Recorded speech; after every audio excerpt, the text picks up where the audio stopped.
بسم الله الرحمن الرحيم. عن يعلى بن مرة رضي الله تعالى عنه قال قال رسول الله صلى الله تعالى عليه وسلم في الحديث: هي شجرة استأذنت ربها أن تسلم على رسول الله فأذن لها. رواه أحمد۔ حضرت اعلیٰ بن مرہ واقعہ بیان فرماتے ہیں، سرنا، ہم نبی کریم صلی اللہ علیہ وسلم کے ساتھ چلے، فنزلنا منزلا، ہم ایک منزل پر اترے، فنام النبی صلی اللہ علیہ وسلم، نبی پاک صلی اللہ علیہ وسلم کچھ دیر کے لیے سو گئے، آرام فرمانے لگے۔ فجاءت شجرۃ تشق الارض، ایک درخت آیا زمین پھاڑتا ہوا، حتی غشیت ہو، یہاں تک کہ اس نے حضور علیہ الصلوۃ والسلام کو ڈھانک لیا۔ ثم رجعت الی مکانها، اور پھر وہ اپنے مکان، اپنی جگہ پر واپس چلا گیا۔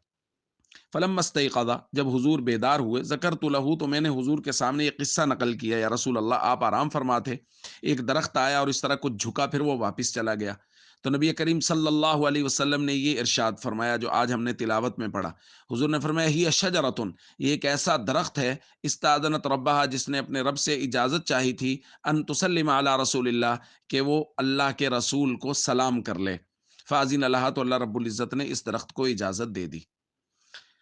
دوستو، یہ ہے شان ہمارے آقا حضرت محمد صلی اللہ علیہ وسلم کی، کہ کائنات کے تمام جمادات و نباتات حضور علیہ الصلوۃ والسلام کی خدمت میں سلام پیش کرنے کے لیے ترس رہے ہیں۔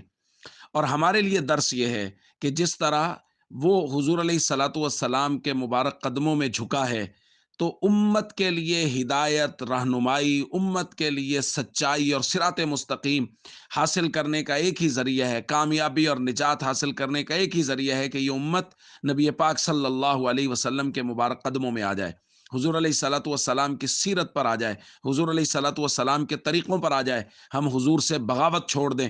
حضور علیہ الصلوۃ والسلام نے جو احکامات ہم تک پہنچائے ہیں، ہم ان احکامات پر عمل کرنے والے ہوں۔ اور ہمیشہ یاد رکھیے، جس طرح یہ درخت خوش نصیب تھا کہ یہ حضور کے سامنے آ کے جھک گیا، وہ امتی خوش نصیب ہے جو حضور کے در پر آ کے جھک گیا، اور جس نے آ کے اللہ کے نبی صلی اللہ علیہ وسلم کے تمام تر احکامات کے سامنے اپنا سر جھکا دیا، یہ دنیا میں بھی کامیاب ہے اور آخرت میں بھی کامیاب ہے۔ السلام علیکم ورحمۃ اللہ وبرکاتہ۔